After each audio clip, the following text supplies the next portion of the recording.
Well, good day, Cam. Hail and well met, Mitch. How are you this fine Saturday morning? I'm I'm okay. Don't make How are eye you? contact with the dog.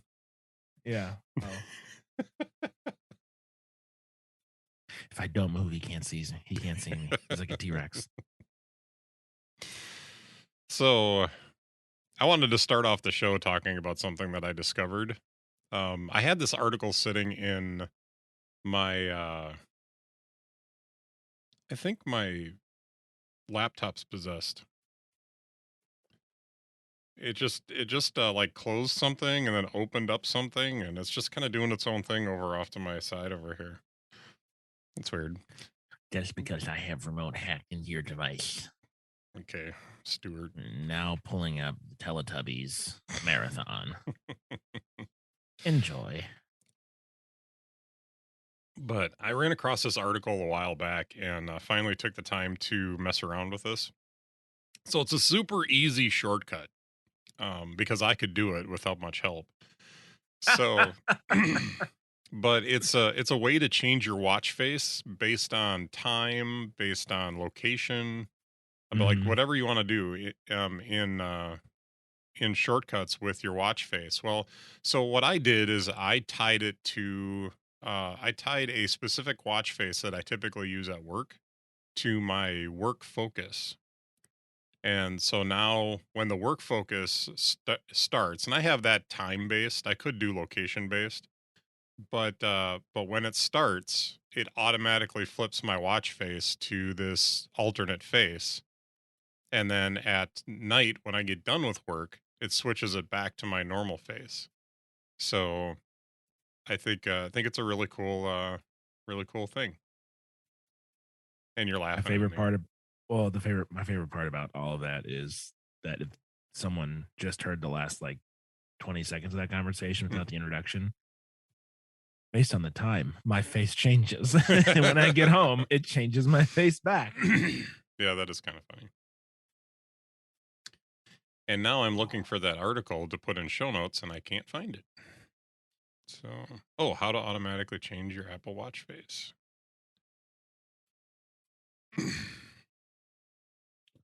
I'll get that in show notes for the show today. That was that was a Mac Rumors article Mm. from a while back. But it is a nice segue into our next topic, is it not? Yeah, we are. We're gonna talk about. Well, it's part 2 of our WWDC announcements review, so we'll go ahead and get into that. All right. So WatchOS 9 was the next thing on the docket for that. So, what do you think, man? We've been a few weeks departed Yeah. from I think this. my, So, one of the funniest things to me when they were introducing this, it's like 4 new watch faces, new banner notification. Also, you can now search in the podcast app on your watch. Like, why did this like it seems like such a small detail to include in the big news about WatchOS 9. Like there was all this, new AFib stuff and medications and new workout and metrics and stuff that like is actually important and good and helpful. But they took the time to mention that you can now search in the podcast app from your watch, which I thought was hysterical. you know what my note says about that? What? Podcast app update. It's like I didn't even. It's like, yeah, whatever. That's. I mean, neither one of us uses that, so Yeah. it certainly wasn't important to us. Oh no, but I mean, I wrote it down specifically because it made me laugh during the keynote. I was like, why are we talking about Yeah. but yeah, there's 3 new running form metrics, new way to set heart zones, and you can do like work recovery portions of your routine. Um, multi-sport workout for triathletes, which I think that's pretty cool. Not that I am ever going to do a triathlon. But anytime we see that kind of thing, um, advanced technologically, it's a good thing. Mm-hmm. So, I was excited about it, even though I don't think it's gonna really do much for me. But Mhm. No, they also made the fitness app available for all iPhone users, not just Apple Watch owners, which I had, to be honest, didn't realize that was the thing. hmm Because I just had an Apple Watch for a long time. hmm Um, I told you what happened to my first one, right? How it oh died. yeah, yep. There was a drowning incident. A what? A drumming incident? Yeah. Yeah. But I mean, I had that watch for so long that the battery swelled and popped the screen up, which was a known problem, but I didn't know about it until it occurred. Yeah. But so, anyways, it's just nice. I think that now I don't know, how accurate the fitness data will be when it's just the iPhone and not the watch, and I'm sure it's limited, but I think for people that like want to use it for like walks or timing different sorts of workouts that you don't really need the watch for accurate stuff, I think it's super helpful. And you can also like yeah, never mind, I was going to say something incorrect, so I will stop myself before I say something incorrect. I don't want the internet to yell at me. Anything about watch OS else that excites Well, I you? mean, we didn't talk about the new watch faces, so I don't know if there's any here. I thought the Metropolitan face was kind of cool looking, but the astronomy face, I don't get super excited about those, but it was interesting. The lunar face is super busy, so I know that's one that you're probably not going to be super excited about. The playtime face was like, that's what I need on my watch face is numbers with legs. So You know what, Mitch? You could use a little more whimsy in your life, all yeah, right? yeah. I'm not a big fan of numbers with legs. You don't like to But anthropomorphize your time. no, I don't need that. That's not something I need in my life. Um, New Siri interaction. I think this is a nice little upgrade. That it's taking instead of taking over the entire screen for Siri, now you'll get little drop down banners. You'll get Mhm. the Siri orb at the bottom of the screen instead of it taking over the whole screen. So just nice little improvements. They introduced banner notifications on the Apple Watch. So instead of your notifications taking up the whole screen, now they'll just pop down from the top and then go away just like they do on the iPhone. So I'm digging that. Yeah, it feels like a really nice refinement. hmm And they're bringing rich complications to some of the older watch faces that don't already have them. So I think that's a huge improvement for those that really like some of the older watch faces and such. So that's good. There's going to be the sleep app got an update. So they have included what they're calling sleep stages, which was a big miss in the sleep app up till now.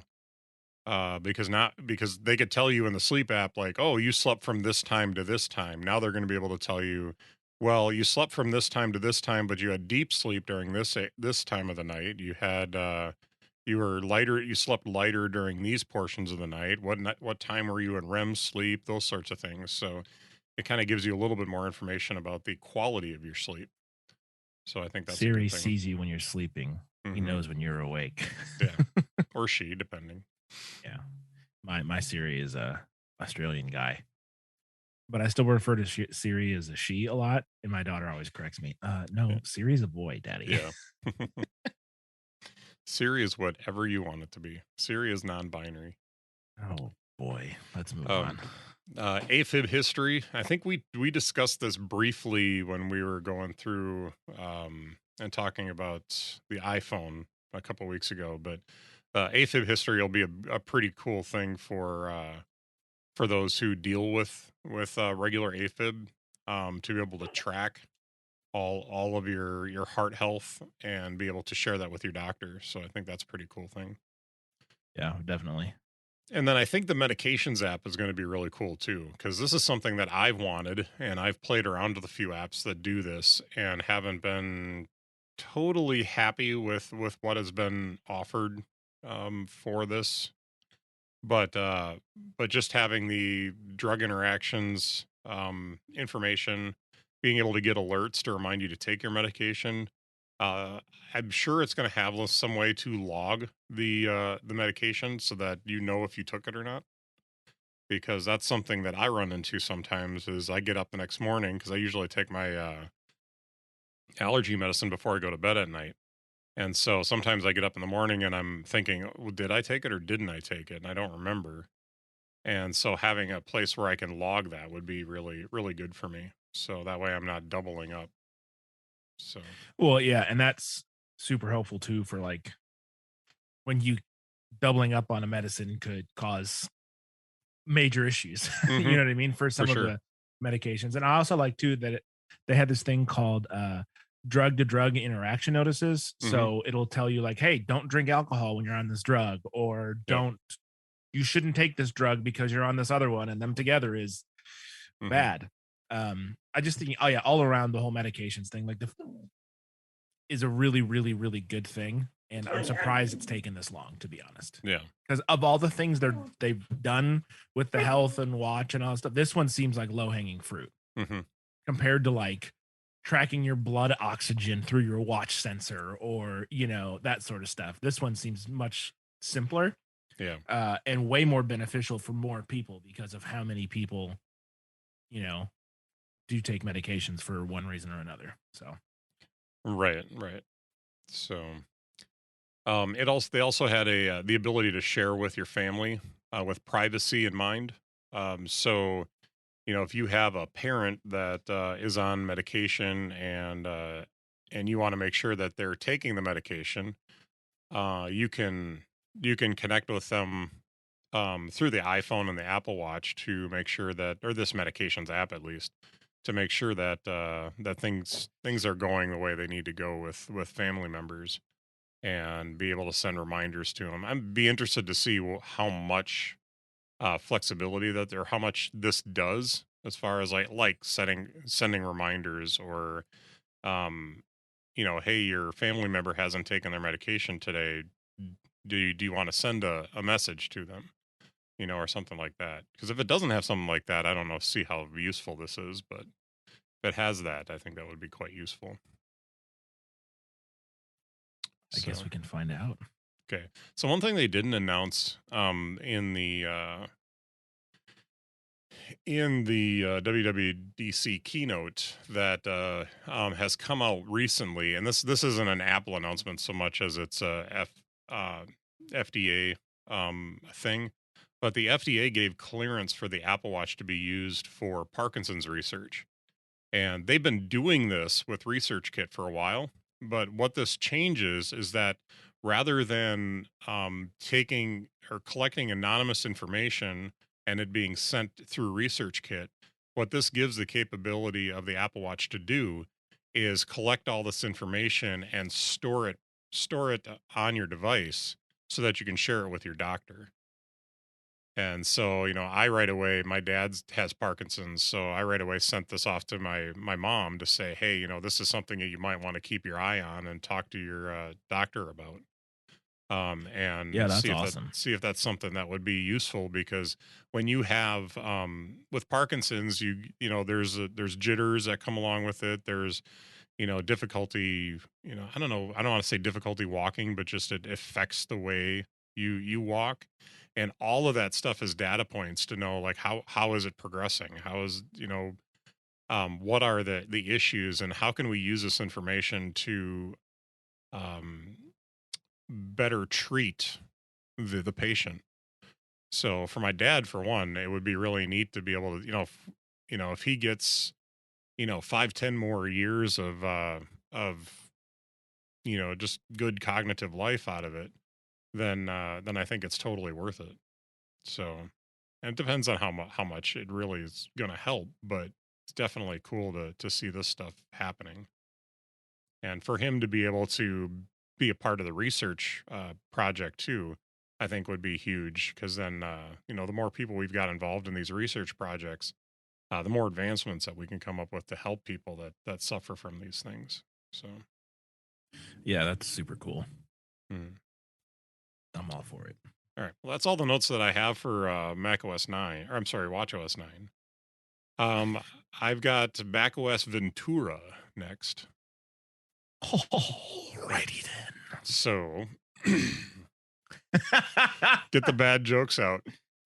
Oh, there's more. There's plenty Oh, more. Mac OS, the body Ventura. So anyway, the big headlining feature of Mac OS Ventura was, of course, Stage Manager. And Indeed. I'm looking forward to trying this out, but I'll tell you, and I'll warn you if you haven't heard this already, that if you update your Macs to Mac OS Ventura, Rogue Amoeba has basically said your apps will not work. They're not supporting any of the betas at this point. So I can't update anything because I use between SoundSource and Adobe. I'm sorry, not Adobe. Audio Hijack. I mean, I'm recording with Audio Hijack right now, so I would have to completely change the way I record if I'm going to update to macOS Ventura before the release, the official release. Well, I'm still waiting for iZotope to get some of their stuff to work on Monterey. So, yeah. Yay, sound plugins. Yeah. So that's where we're at with that. But Stage Manager, I think, what is your opinion of Stage Manager on the Mac? I mean, we've talked about it on iPadOS a little bit, but I'm not updating my Macs to Ventura right now, so I'm not saying I that you know. tried it, but like, do you think this would be a useful thing on the Mac? I think potentially. I mean, like I said, I love it on the iPad. And my iPad or my MacBook Air is only slightly larger than my iPad screen. And so it's a little tight on the iPad, the 11-inch, for sure. And my MacBook Air is 13, so it's a little bit bigger. And I love it on my external display. Right. So I would imagine, as it functions the same on both devices, that if I like it on the iPad, I would like it on the Mac as well. And I think the good thing about it on the Mac is that window resizing has been a thing on the Mac forever. And so a lot of the weird bugs on iPad OS about resizing the windows and that sort of stuff, I would imagine are not there on the Mac because it's not new. Yeah. The one thing I will be curious to see how it works is on the iPad, when you move and drag apps, it kind of like moves them for you a little bit and like does what it thinks you want it to do. And obviously that is not the way it works on the Mac now, without Stage Manager. So I wonder if that's going to be the case on the Mac, is that it's going to kind of move your windows for you. But yeah, I think the success of Stage Manager on the Mac is going to have 100% to do with screen size. Because, I have, like, on my 27-inch iMac, I don't have any problems. Like right now I'm looking at you in one window, and then I've got Obsidian open. I've got, our numbers dock for the show dock open. I've got behind that I've got Safari. So I've got some tiled windows laid out. On my MacBook, I tend to use spaces a lot on my MacBook. So I'm using a lot of full screen apps, split screen apps, stuff like that. So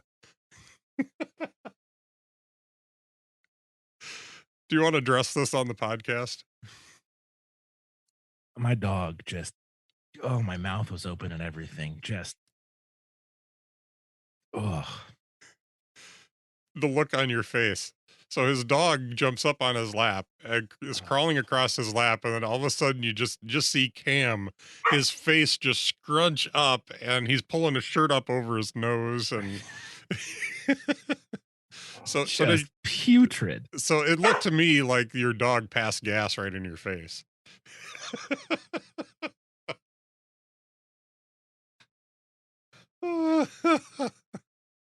How do we go? How do we go any further on the show here? There's some comedy in that.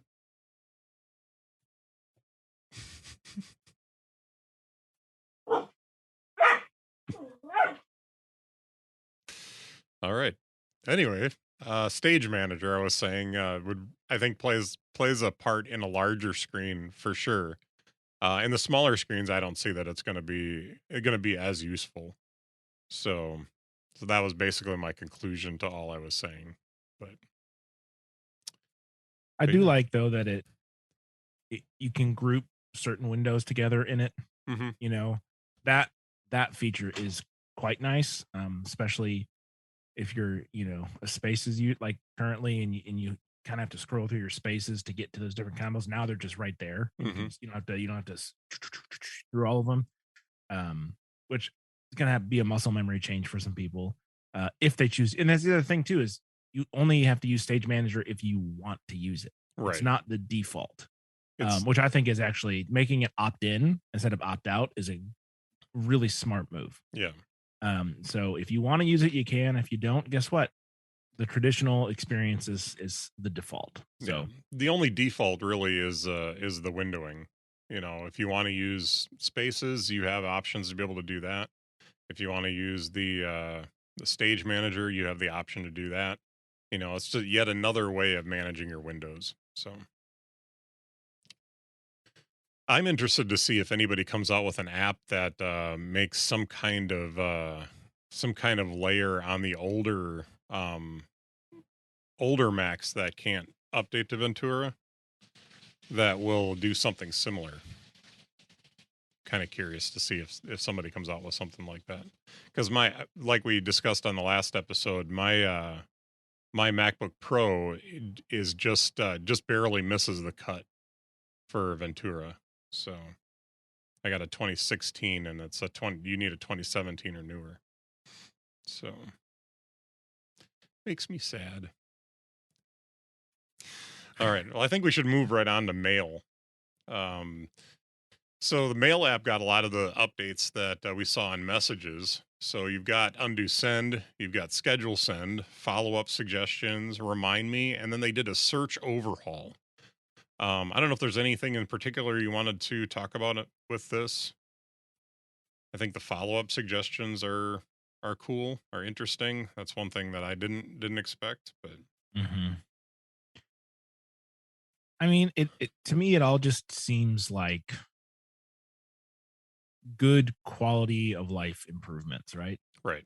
Uh, None of these really blow me away, as in like, oh my gosh, I wanted that forever. Hmm. Like some people were that way about like the undo send or the scheduled send, but like that's not really. I mean, is it nice to have? Yeah, because the one time you do say something stupid or Hmm. autocorrect gets the the best of you, um, it'll be nice to have the undo send instead of the awkward, follow up. But it's all good improvements and good steps forward. But again, Hmm. not gonna, you know, change my life. Yeah. It's just email. I wish it would go away. Hmm. No, and I'm really tempted once I get everything updated to the next operating system. I'm interested in trying the mail app. I've been using Spark for years, so Hmm. I'm interested in trying it and seeing if some I think there's value in using the built-in apps versus using third-party apps. And since they're starting to get to a point of parity with some of the features that I use, at least, it might be interesting to try it and see, how does this rate versus a good third-party experience. So I think there were two. I mean, there was the overall theme of collaboration with a lot of the app updates in macOS Ventura and iPadOS and a few others. But Safari is the next thing on my list, and collaboration was definitely one of the things that they talked about. But I think the interesting one that I want to try with you sometime is shared tab groups. Yeah, this was pretty neat. Yeah. So my thought is we sit down, we're getting ready to put together a show, and we have a tab group that we share that has all the links for everything that we're going to talk about on the show. And so then Mhm. all we got to do is we're both in the same tab group, and I would assume it's going to update live. So if I open up a new tab, you'll see it. But it'll be interesting to see just how capable that experience is. So, Well, then, yeah, and then even in that case, all you have to do for show notes is just open that tab group and copy all the different URLs and bada yeah, boom, bada bing. And I guarantee you can make a shortcut to do that for you. yeah. That will you hit one button and it will grab all the URLs from the tabs in Safari and put them in a list for you. Okay, so I don't know if you've seen this on Fireside. Fireside has a bookmarklet that I use. Oh, So I okay, there you literally go. just I go to the website and I push a button and it adds it to show notes. So Nice. so Well, would it then, never mind. yeah, would it be cool to see to figure out a way to add a whole tab group at once? I think it would be, but we'll see. Passkeys was the next thing they talked about. Who wouldn't love to not have to use passwords anymore? I Like am the password.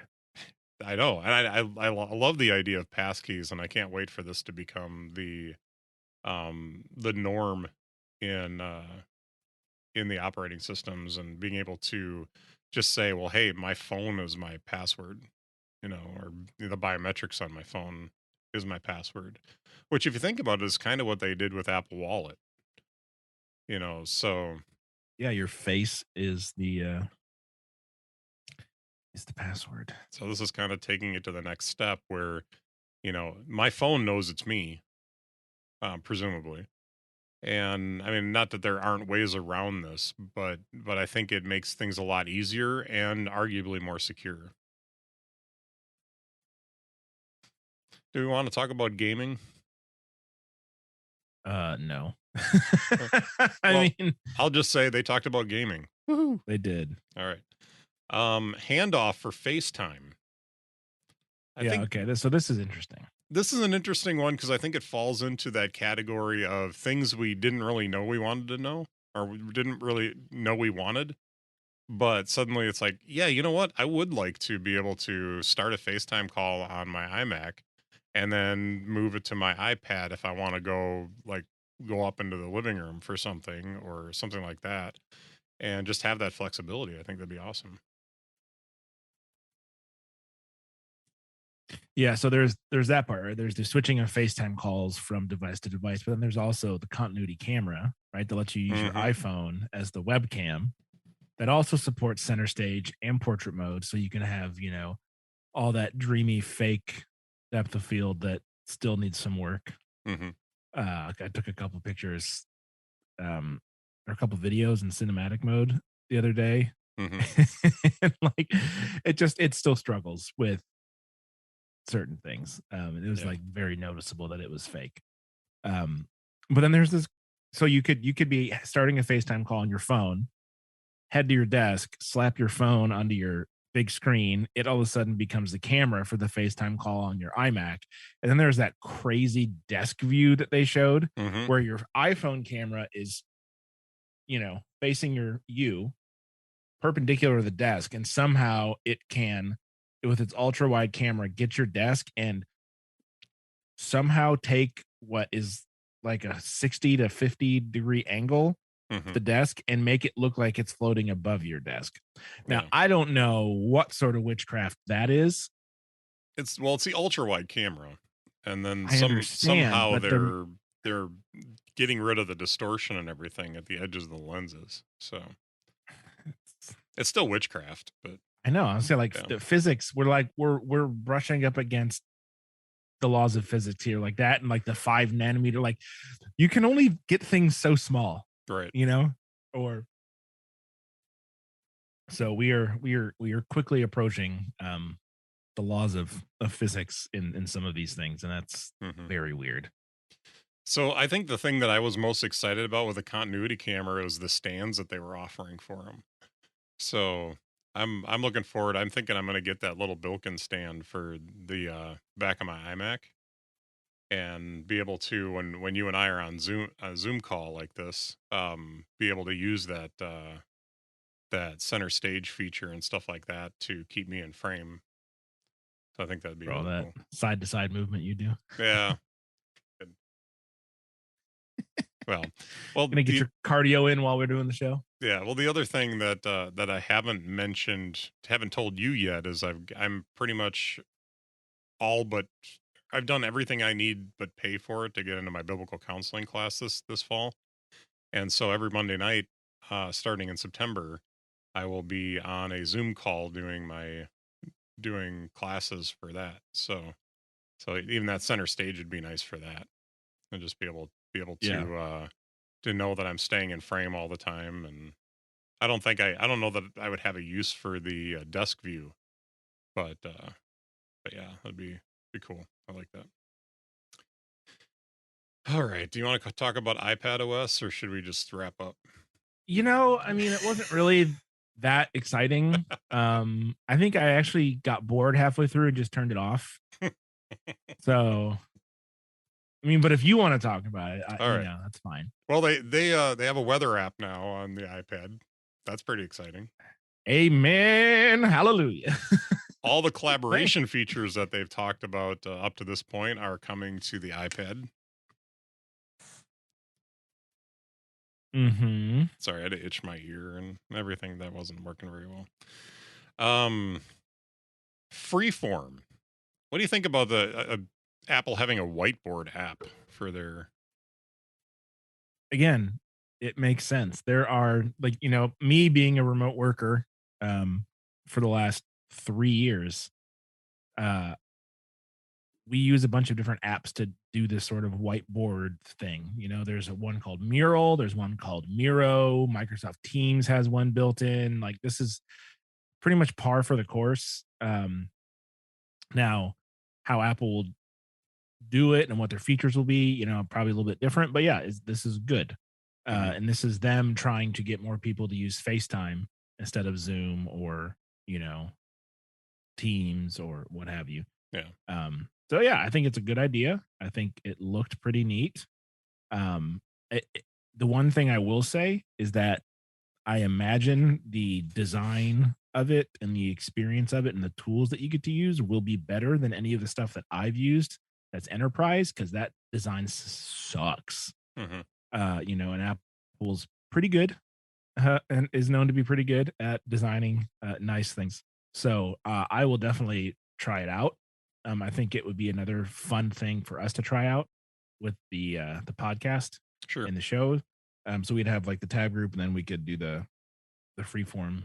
I could draw things on your face while you're talking. Sure. That'll be fun. What do you think about it?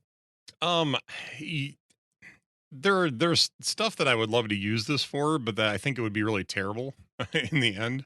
I thought about what if we just did all our show notes in free form and just like wrote out, but then you'd have Mhm. to try and decipher my handwriting, and probably it might go the other way too, depending.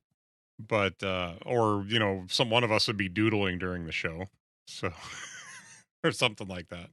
So it would I don't know that it would be terribly useful. I think we just swapped over to numbers for this, which I think the collaboration in numbers is working pretty good.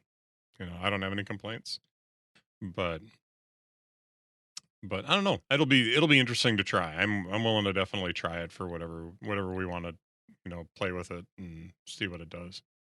The one thing that I would like to know is it only usable on FaceTime calls, or is it a standalone thing that like I could go into and I can make my own thing? Because like if that's the case, then I'm thinking of like this would be really fun for our Sunday night Bible studies. Because like we do like we show videos and we have slides and we do this that and Hmm. like being able to like zoom around, kind of like the Prezi. Do you ever know what those were?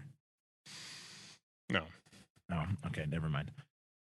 But like being able to like have here's the slide that we're talking about, and then I can move over and show the video, and then I can come down here and I can like handwrite things down for people. I don't know, it could be fun if it's a separate thing, but Yeah. I think it's a separate app that ties in with FaceTime. But I don't recall. It's been a while since I watched the keynote. Yeah. Um, the next thing on my list here is SharePlay for gaming. Yeah. I Hey, Mitch, you want to watch me play Hearthstone? um I don't know. I'm sure there's use cases for this. I know you and I have talked about in the past how SharePlay just really doesn't answer and isn't a solution for us in any areas. But then you get these people that are just like, oh, we use SharePlay all the time for this thing and that thing. So I think people will get use out of it. But probably won't be us. So they did talk about desktop class app features, which I think I haven't heard a single podcast really talk about this well because it's kind of an obscure. To say that title kind of obscures a lot of things, but it really comes down to all these little features that we're used to in Mac OS that have not come to iPad. Some of them are starting to come to iPad. So I don't know if you have any examples of this, but Yeah, so like a lot of it's in files. You can do a lot more with stuff in the files app. You can customize toolbars too. So, like oftentimes like in pages or numbers, you can change what is in the toolbar of that app. You can now do that in iPad as well, or in iPad OS, I should say. And they've made all that stuff available via API for third party devs so that they can take advantage of all of these new features. And I will say, the one podcast that I thought talked about it well was App Stories with Federico and John. okay. They did during the week of WWDC, they did one episode every day because they Mhm. just you want to punish themselves, I guess. And one of them was one of the episodes, one of the main topics was this desktop class app stuff. And I thought they did a pretty good job of explaining it. The next thing So I'm sorry, go ahead. no, so this is just another step in the maturing process of iPad OS, right? Now we can do a lot more stuff with our stuff, which is great. The next thing I got on my list here is reference mode. I know that I have no use for this, but the idea of being able to put the iPad into a mode where you can see true color and use it as a reference device. Reference monitors are so expensive. Right. Well, that was a lot of the talk that came out about the XDR display when it came out, that it was a true reference monitor for a fraction of the price of what reference monitors go for. So Yeah, so I got really excited about this, and they're like, "But it only works on the 12.9 inch." yeah, Because I do photo and video, right. and so having one of my biggest concerns every single time is this color that I'm seeing on my MacBook, on my phone, on my external display, is it going to display this way on other devices? My mom's Windows machine, someone's Android, or like the cheap, whatever, because color is really important hmm in those settings. And so there's a reason why reference monitors, you know, cost as much as a captive audience, hmm Uh, so not that I'm making anything, for Hollywood, but when people pay me to make videos for them, I sure would like the color to be accurate hmm across as many devices as possible. So I was super bummed. But the 12.9s are so much more expensive than the 11 inches. Right. I mean, it's like, to me, it was prohibitive because I looked at it. I was like, absolutely not.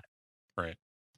Now they're rumoring a 14 I inch. know. Oh my hmm gosh, it's going to cost so much money and I'm going to want it so bad. But I'm not going to get it because Yeah. it will be stupid expensive. Yeah.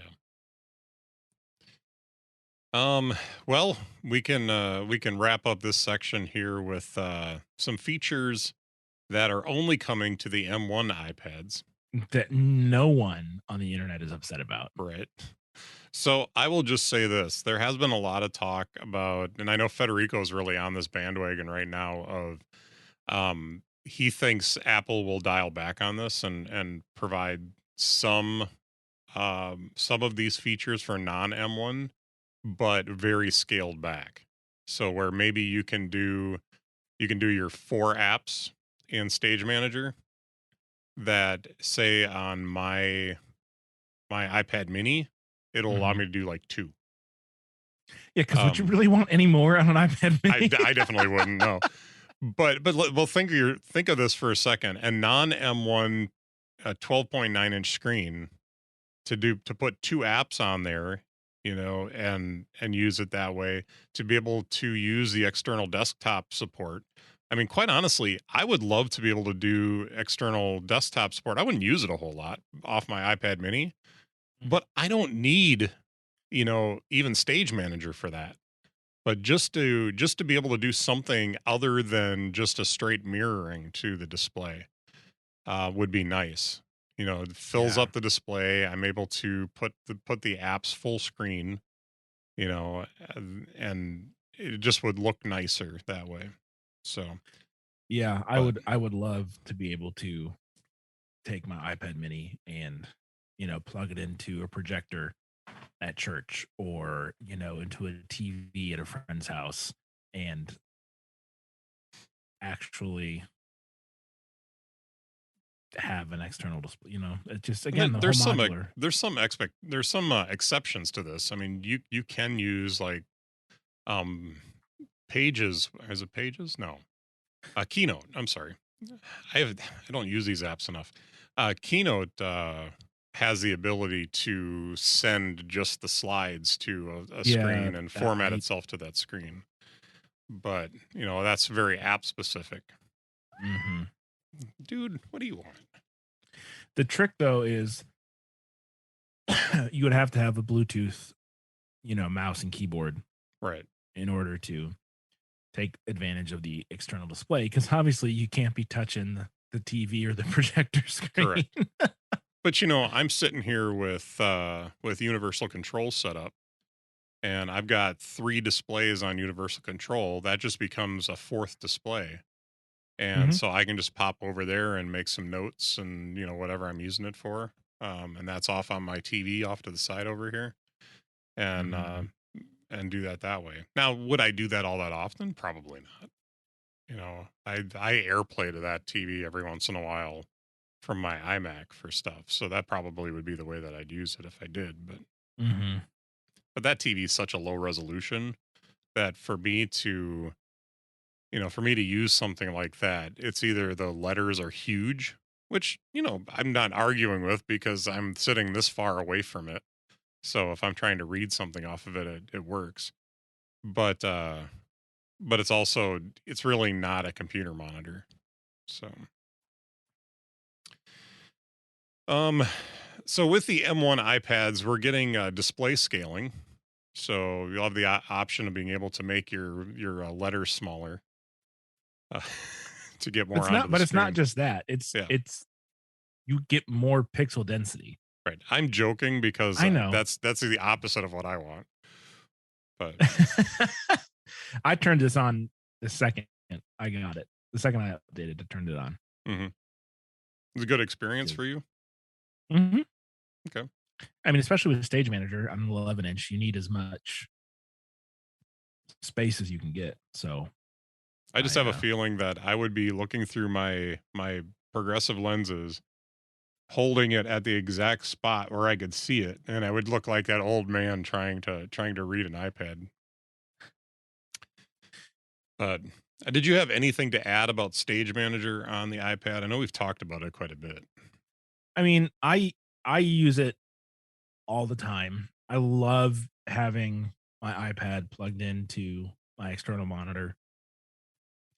Um, it is still well, developer beta 1, it was very finicky. I think my iPad crashed 5 or 6 times while trying to do Stage Manager with an external display, and it oftentimes was initiating Stage Manager after I plugged in display. It would crash. I sent all the feedback every time. And so I'm excited actually to get Developer Beta 2 on the iPad and see how more stable it is. And there was also some weird stuff with like using an external mouse. Some of the like targets were off. Like, you know how like on iPad OS when you hover over a button, it kind of like magnetizes to that button. Right. That was a little broken on my external display in third party apps.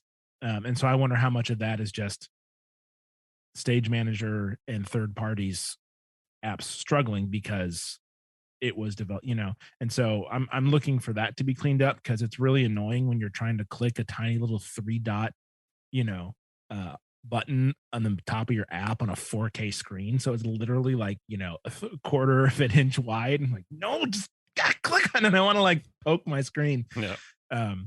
But no, I really like it. And I also really hope that it gets better over the course of these betas. And I think it will, right? It's all refinements and they're getting a ton of feedback from a ton of people. But in general, I am a big fan, assuming it gets to the place that I think it's going to get to. Yeah. And I think it will. But yeah, it's still kind of broken. The only other bullet point I had on here was external display support, which we've talked about ad nauseum. So, yeah, it's some cool stuff with that they're offering for the M1 iPads. I can also confirm you can have 8 apps on screen, 4 on the iPad and 4 on your external display all at once, which is silly, but I love that I can do it if I need to. Right. It's fun. Oh, you know what we haven't talked about yet? What haven't we talked about? tvOS. They didn't talk about tvOS either. Oh, okay, we're good then. All right. Didn't have any notes for that one. Panicked a bit. So here's the thing about tvOS. I think that we'll probably see something in the fall. Yeah, I think there's I think we talked about this a little bit. Yeah, there's a hardware update coming. So I think you are spot on with this because there just has to be, right? Yeah. And like the only other option is that they don't care and that the Apple TV is not a thing anymore. And I just don't believe that that's the case because with them pushing into all the services revenue that they've got, they can't afford not to have the Apple TV in the lineup.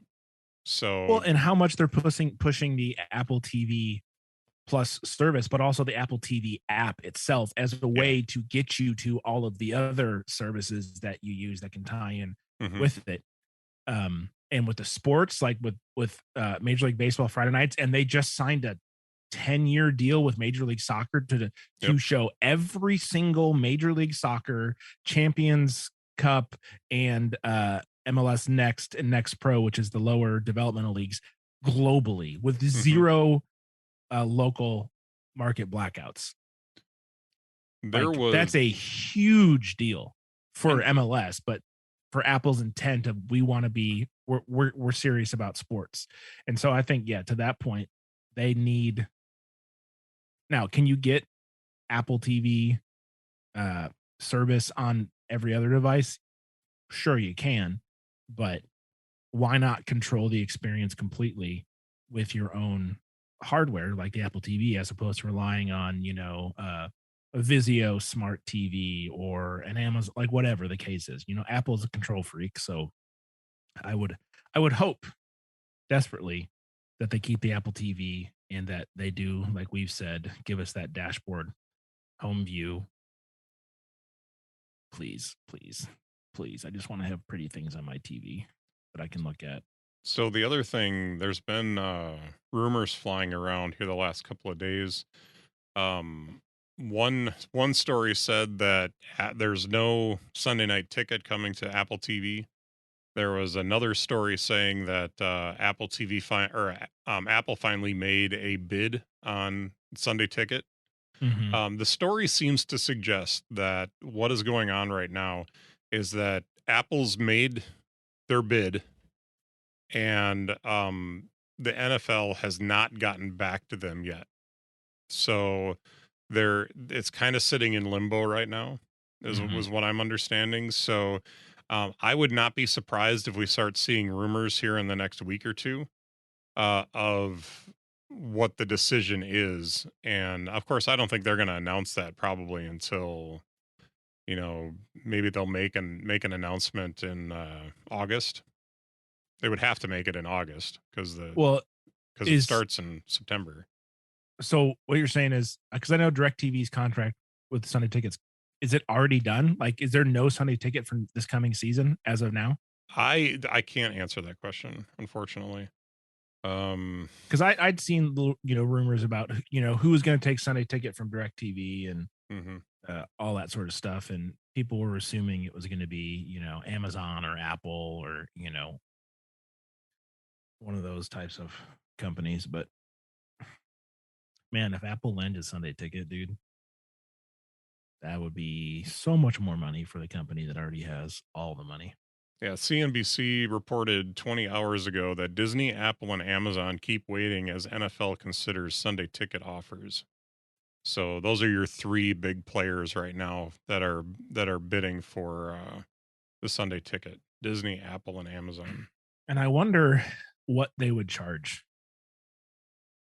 Because you've got the base, Amazon Prime Video that just is included in your Prime subscription. But you can rent and buy movies. Disney Plus, is $80 a year, or you can bundle it with Hulu and ESPN Plus, right? And then you've got Apple TV Plus, which I don't even know how much that costs a month. Apple TV Plus is $5. Okay, so it's at the same price as like Peacock and yeah. Okay. Well, it's not they don't need to make money on that. They just need to keep it even. They don't need to be making money. Right. Well, but my point is like, so you've got the base Apple TV Plus, the MLS subscription is going to be in addition correct to that $5 a month, but everyone will get free games. It's just, if you want all the games, right, you've got to pay and they still haven't announced how much that's going to be per month. So they're going to charge money for Sunday Ticket if they get it, but so it's not for this season. It looks like DirecTV still has it for the 2022 season. I was going to say there's no way we'd be this close to the season with no deal done. Yeah, this is more likely going to be for the 2023 season. Gotcha. Yeah, that makes more sense. And I'll be honest with you, I'm just reading headlines that I see on Google. I didn't go into any of the stories, but all the headlines seem to suggest that that DirecTV still has it for 2022. There's one Sports Illustrated story: Apple likely to acquire NFL season ticket or Sunday Ticket after the 2022 season. So I think that's pretty definitive. All right. Well, I think we need to move on and get the show wrapped up. So let's go ahead and talk about what's delighting us today. So we have a shared pick today for what's delighting us, which I think is pretty cool. And I don't have a spoiler horn, so maybe I'll have a spoiler jingle. Do you have a horn over there? No, but I got one of these. That's us opening the spoiler door. Oh, okay. You have been warned. If you don't want spoilers, you should stop now. Yeah, we're at the door. We haven't said what we're going to talk about yet. We are talking about the Obi-Wan Kenobi show on Disney Plus. Hello there. Hello there. Unfortunately, I'm doing the backup recording on my my Tascam Mixcast, and I can't switch over to the bank of sound effects that has that, so I can't play that. But anyway, so what did you think, man? Really good overall. I really liked it. I didn't realize until like the 4th or 5th episode that this was a limited run. I thought it was a new show that was going to have like multiple seasons, like The Mandalorian, right? I didn't realize it was just a super short, 6-episode limited series. So I was kind of bummed about that.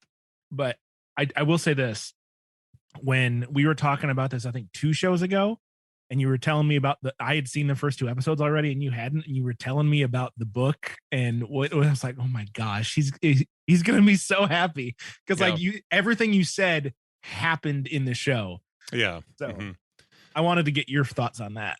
Definitely the broken down Obi-Wan Kenobi, who is just messed up with guilt over Anakin's death, and essentially feeling responsible for killing his brother, his friend, because he turned to the dark side, and feeling responsible for him turning to the dark side, and just all of that guilt sitting on him for this.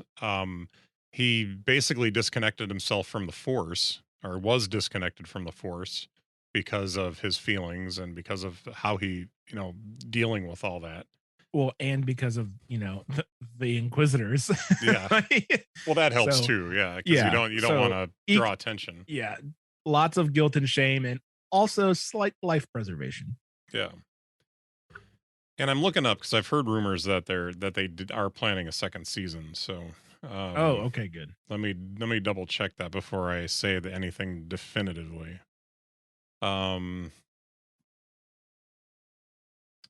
As of June 22nd, it says that it's still considered a possible renewal. That there's no announcement that they've renewed it. Which my impression was from the beginning that it was going to be just 6 episodes. Basically, what they were doing is taking the movie that they had planned and stretching it out into a 6-episode miniseries that it really needed to be. Because I think if you would have tried to tell that story in 2 hours, it would have been extremely Oh, chaotic yeah. and difficult. Mhm. Not impossible, mind you, but just not something I think anybody wanted. But yeah, and it makes sense when you start looking at the 6-episode series that you're really seeing, a 3 story arc. Really kind of taking Obi-Wan's character and showing the evolution of him going from not not being able to really use the Force effectively, to building the strength back, to really at the end, I don't think we've ever seen Obi-Wan use the Force that way.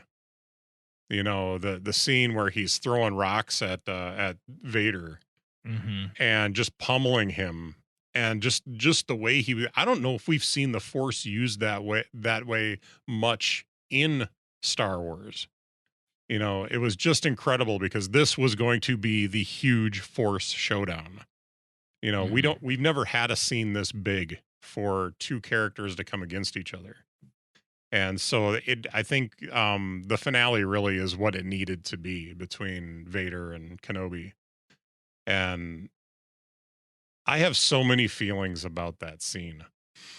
Um, I think the brilliance of the scene was as Kenobi smacked or cuts the part of the mask away from Vader, Mhm. and now you see Hayden Christensen's eye, and it's so Mhm. obviously Hayden, Yeah. and the voice is mixing between Hayden's voice and the James Earl Jones. well, the James Earl Jones synthetic voice.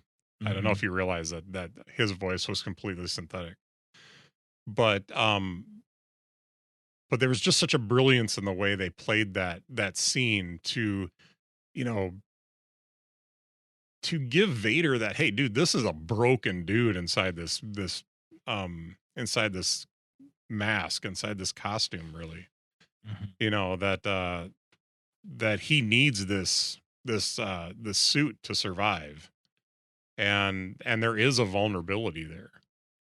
But it was just so neat to see Kenobi, you know, equal that power. Where I think that we often get this idea that Vader is. I mean, they played that off the whole season up to that point. Mhm. That Vader was just the force to reckon with, and that nobody could come against him. And then for Kenobi to stand up and come against him so strongly in the end was perfect. It was good. And I think the Riva storyline Mhm. really um came around in a way that was very satisfying. Yeah, I mean, that was I'm usually pretty good at predicting shows, Hmm. and when because I didn't even catch, like, obviously, like, when she's like, Anakin's still alive, right? Hmm. All I thought was, like, I was paying attention to Obi-Wan because he was like, and then he reaches out, and feels him, all Hmm. that sort of stuff. It didn't even occur to me that the only person that would know he's Darth Vader is like Obi-Wan. Hmm. And or like that she shouldn't know who Anakin Skywalker is. Right. It didn't even cross my mind. And then they're talking through the blast door, and I was like, oh my gosh. Like the whole young, oh my gosh. It surprised me very much. But that explains, because I was like, this girl is nuts. Right. Like, she is so hyper focused and so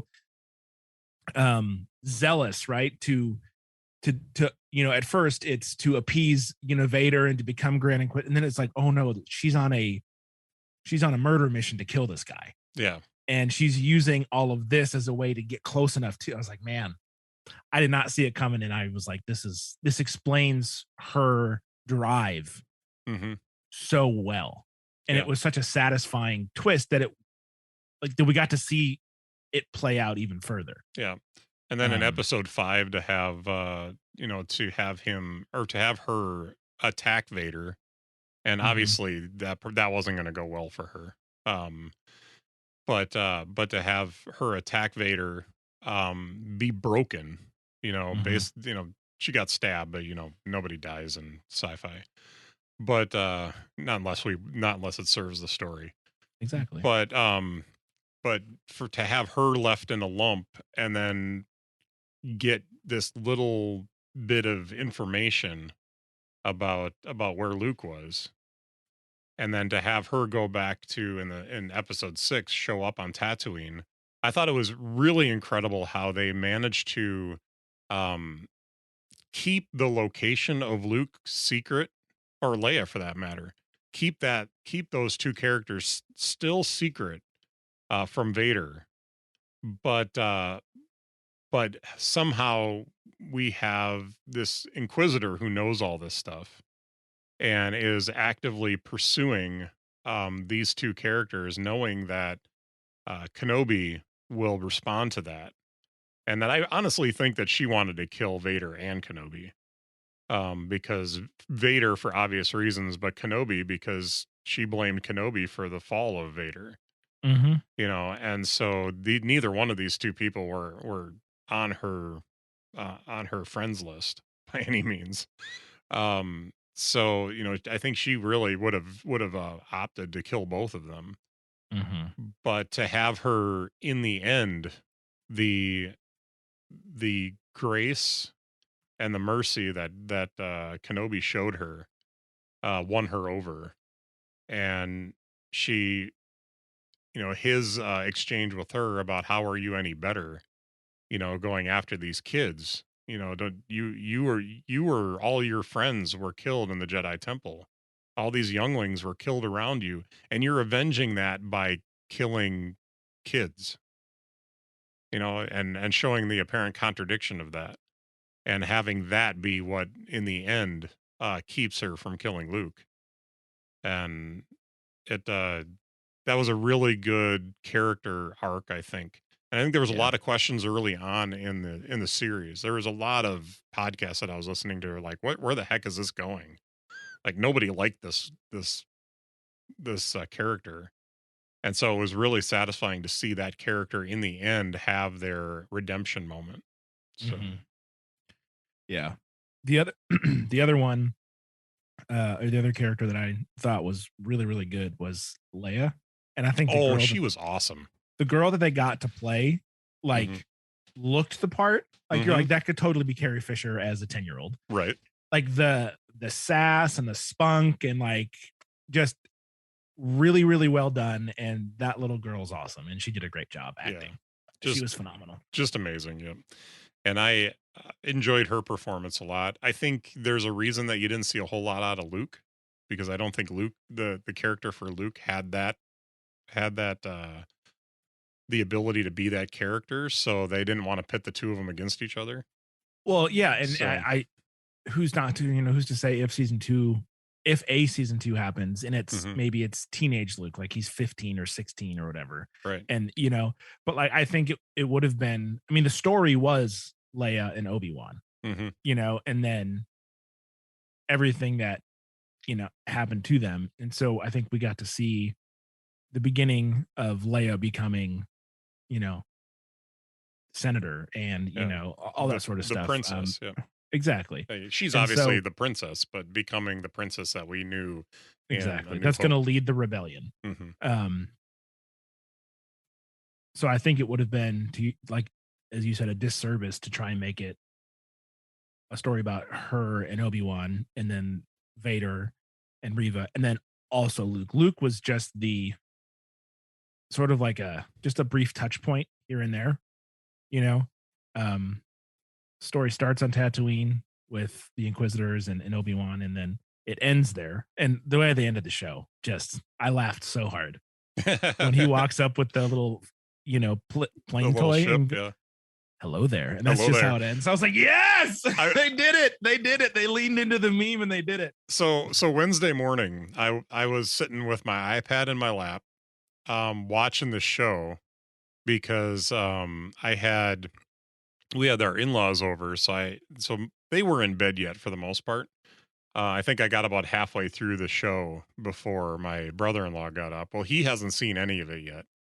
My wife didn't have time to sit down and watch it with me, and she gave me permission to watch it ahead of time because I follow Star Wars Theory and I listen to his podcast, and he ruined one of the episodes for me and with the title of one of his podcasts, and I got a little bit miffed about that. So I was watching them right away on Wednesday when they dropped, so that I wouldn't have it ruined for me, and then went back and watched it again with my wife later in the week when we had time to sit down and watch it. So that's kind of I've seen most of the episodes twice because of that.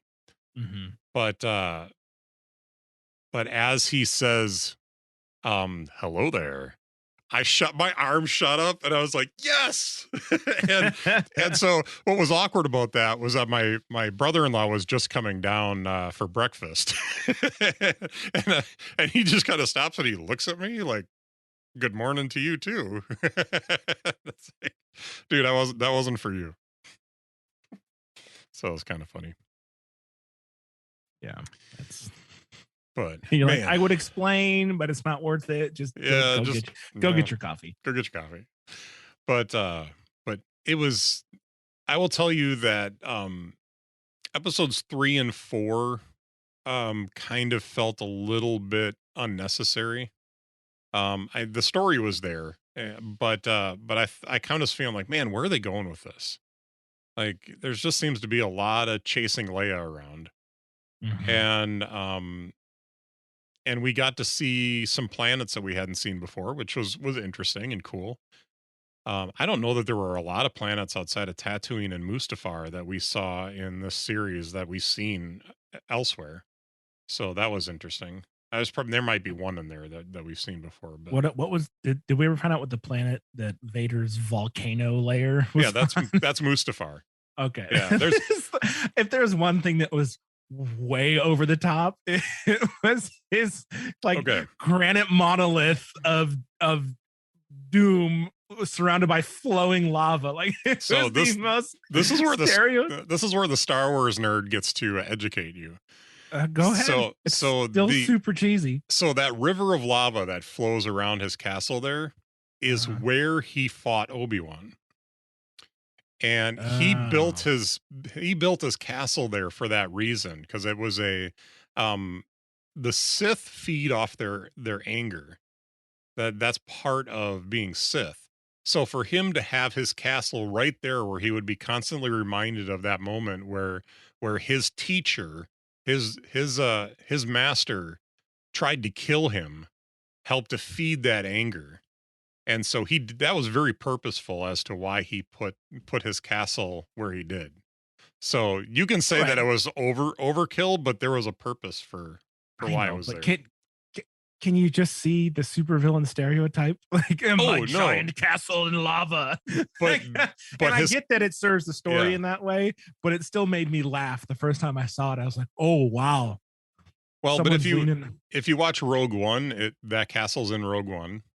If you go back through the comic books and all the books and everything like that, there's a ton of literature that goes back and talks about his castle being on Mustafar. So yeah, that's nowhere near coincidence why he was there. It wasn't the super villain thing either. It's just the way that was designed. Yeah, no, I get it. Yeah. It still made me laugh though. hmm I think it's really awesome the way we got to see a lot of stuff, a lot of the character interplay with Vader and with Kenobi and Anakin and Kenobi in the final episode. I thought the um telling the story of Vader's um how how do I want to go with this? How his anger and his need to win Mhm. really was his weakness.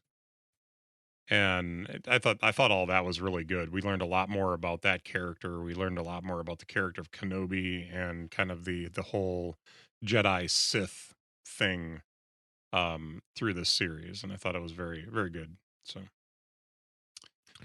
Yes, 10 out of 10. Highly recommend. yep, loved it. We'll watch it again. Slogged through a couple of the episodes that seem to be kind of slow to get to those final two episodes because those really wrapped up the series satisfyingly. So And I like that we had some comedic relief from Kumail Nanjiani, which oh, I that was was great. not expecting. Yep. And we got Qui-Gon at the end too, which was it's like teased Yeah. through the whole thing. I didn't like quite the way it played out, honestly. But thankfully, like if we do see a season 2, we can expect some scenes with the Force Ghost Qui-Gon. So that should be interesting. But I think that was just a way of saying, yeah, Kenobi's back, you know. Mhm. So all right.